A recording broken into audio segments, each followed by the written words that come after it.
So ito po yung dental caravan, isang van ng sa dental. Okay.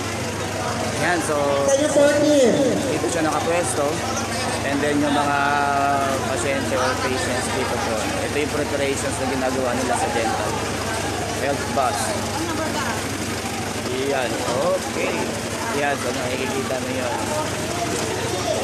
So ngayon nagpe-prepared pa lang din eh. So mga busy na yung mga tao dito, kanya-kanyang setup ng kanilang mga ginagawa.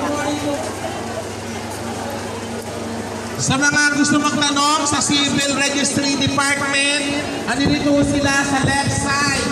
Yung mga late registration ng mga anak ninyo. Scholarship ng mga anak ninyo sa QCYDO. Tapos sa QBAS. Yan sa'yo magtanong. May mga kusan mo kayo dyan. Po dyan, karong okra, buto ng beans.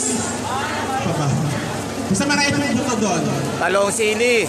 Talong sili. Yung parang sili. Oh, parang sili. Alright, nakagawad ko.